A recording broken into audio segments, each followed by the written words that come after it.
Hey guys, welcome back to Elevated Soul. Today we are continuing with the part 2. By associating with unalloyed devotees of the Lord, one can hear of his transcendental activities. Such topics are so potent that simply by hearing them, one immediately associates with the Lord. In the form of transcendental sound, the Lord enters the heart of the person who hears his narrations with great eagerness and cleanses it of all contamination. Therefore, who is the sane man who will not associate with devotees so that he can quickly perfect his life? All the good qualities of the demigods become manifest in the person of one who has developed pure devotion for the Supreme Personality of Godhead. On the other hand, a person who is devoid of devotional service cannot factually have any good qualities. In Ketumala Varsha, Lakshmi, the goddess of fortune, as well as Prajapati, Samvatsara and his 18,000 sons and 18,000 daughters, who are the controllers of the days and nights that comprise the lifetime of a human being, worship Lord Vishnu in the form of Kamadeva. This Kamadeva is Vishnu Tattva and acts spiritually, although his body is material. In Ramyaka Varsha, Vaivashvata Manu worships Lord Matsya along with his followers. In Hiranmaya Varsha, Aryama worships Lord Kurma along with the other residents. In Uttarakuru Varsha, Lord Varaha is worshipped by Bhumi, Mother Earth, along with the other inhabitants. In Kimpurusha Varsha, Hanuman worships Lord Ramachandra along with Ashtishena, the ruler of that land, and a host of Gandharvas who chant the glories of the Lord. In Bharata Varsha, Narada Muni worships Lord Naranarayana along with the other inhabitants. In Bharata Varsha, the people are divided according to their situation under the modes of material nature, and thus some are born as exalted personality, some as ordinary human beings, and some that are extremely abominable. The reason for this is that in Bharatavarsha, one is born exactly according to his past karma.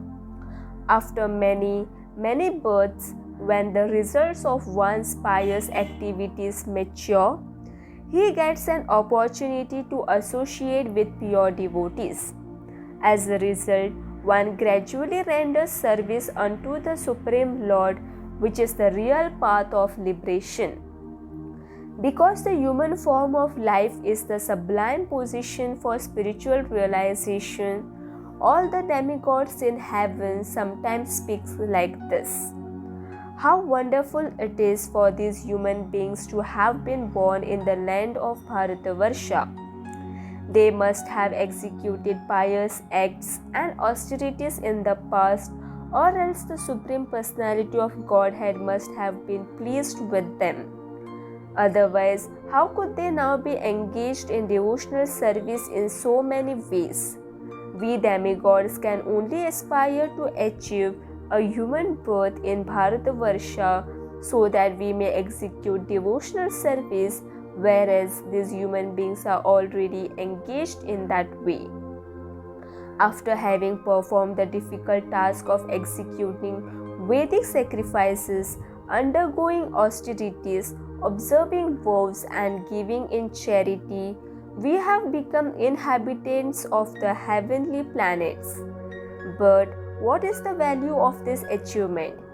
Because we are engaged in sense satisfaction, we can hardly remember the lotus feet of Lord Narayana. A short life in Bharatavarsha is preferable even to residence in Brahmaloka, For one who can elevate himself very quickly to Krishna consciousness by fully surrendering unto the Lord and thus return to Vaikuntha. Bharatavarsha offers one the proper place and circumstances to execute pure devotional service. Therefore, if one obtains a human body in that land and yet does not take to devotional service, he is certainly like the careless forest animals that are caught by the hunter. We are now living in the heavenly planets as a result of our past pious activities, but one day this will all come to an end. We pray that at that time, if any of our previous merit remains, we may be born as human beings in Bharatavarsha so that we may be able to remember the lotus feet of the Supreme Lord. When the sons of Maharaja Sagara were digging up the earth, they created 8 smaller islands surrounding Jambudvipa, and their names are Swarnaprastha, Chandrashukla, Avartana, Ramanaka, Mandara Harina, Panchajanya, Simhala, and Lanka. As Jambudvipa surrounds Mount Sumeru, the ocean of salt water, which is also 100,000 yojanas in breadth, encircles Jambudvipa just as a garden-like forest may surround a moat that encompasses a fort. The salt ocean is surrounded by Plakshadvipa, whose breadth is twice that of Jambudvipa, or in other words 200,000 yojanas. In Plakshadvipa, there is a plaksha tree of golden color that is as tall as the Jambu tree in Jambudvipa. Idmajiva, the son of Priyavrata, divided Plakshadvipa into 7 parts and then gave them to his 7 sons to rule. The very beautiful inhabitants of Plakshadvipa live for 1,000 years and beget children like the demigods. In Plakshadvipa, there are 4 caste divisions, and by worshipping the Supreme Personality of Godhead as represented by the Sun God, the inhabitants ultimately attain the Sun planet. The Sun God is a Jiva who represents one of the parts of the Lord's universal body. Although the residents of the various dvipas worship the demigods, they do so while considering them parts and parcels of Lord Vishnu. Surrounding Plakshadvipa is an ocean of sugarcane juice 200,000 yojanas in breadth.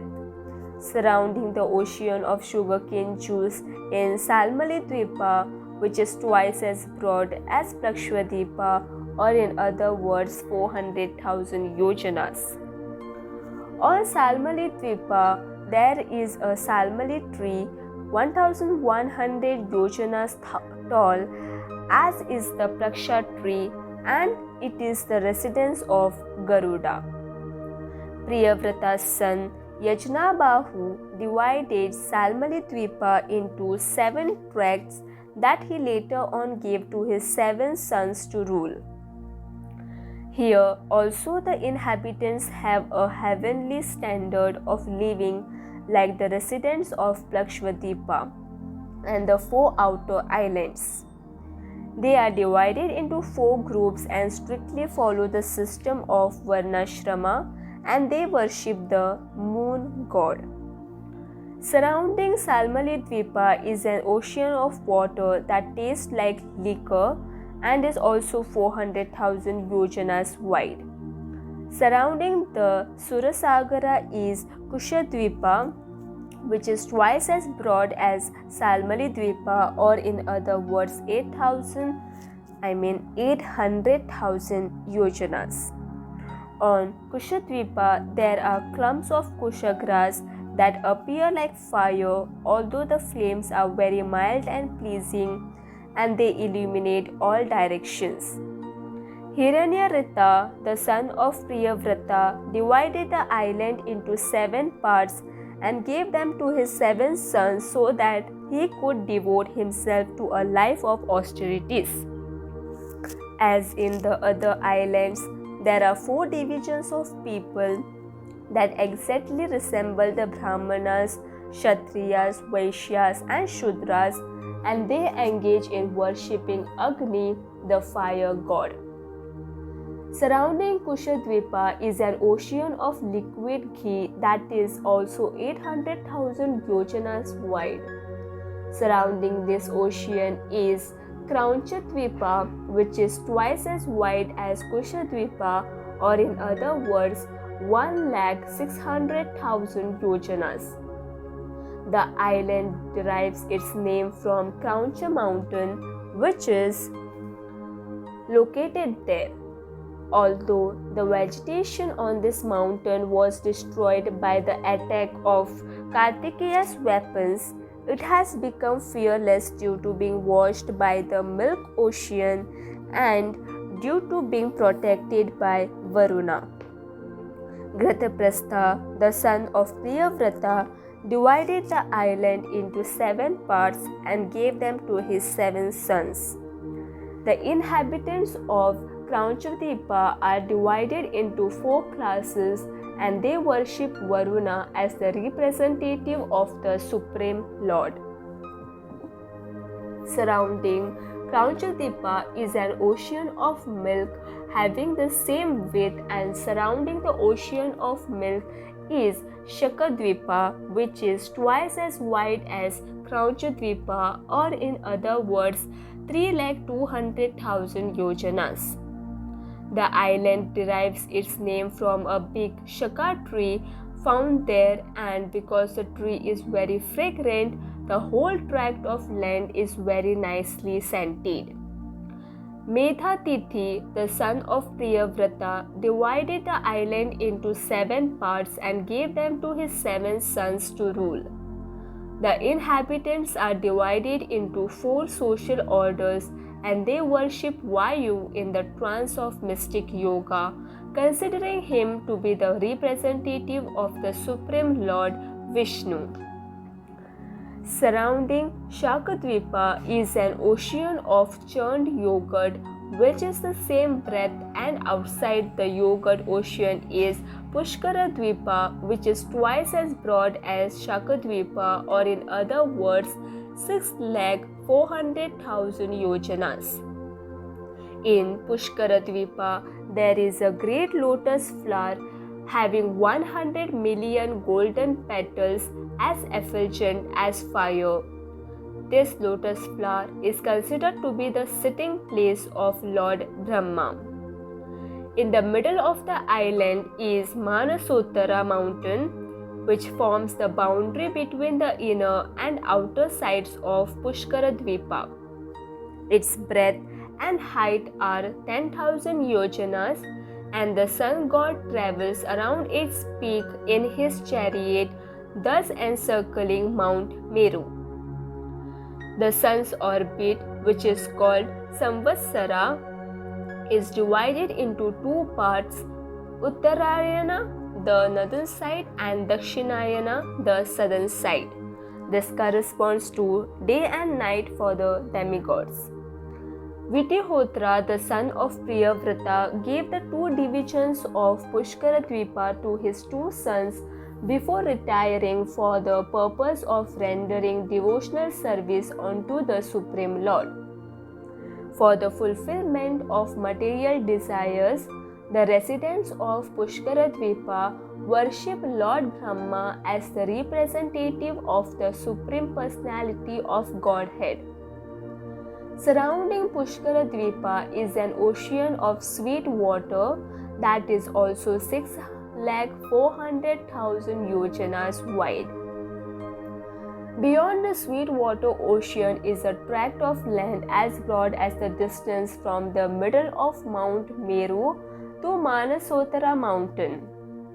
Beyond this land, which is inhabited by many living beings, there is another portion of land made entirely of gold, which extends to Loka mountain.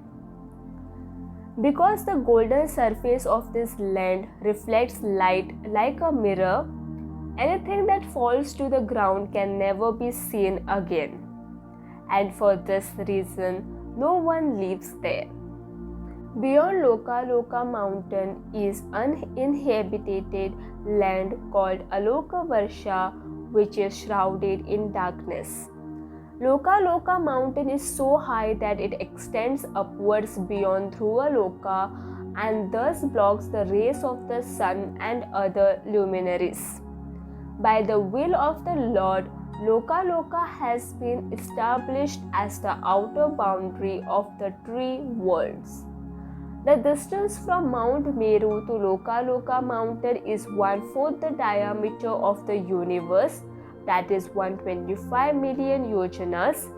On top of Loka mountain are the 4 Gajapatis, gigantic elephants named Rishabha, Pushkarachuda, Vamana and Aparajita,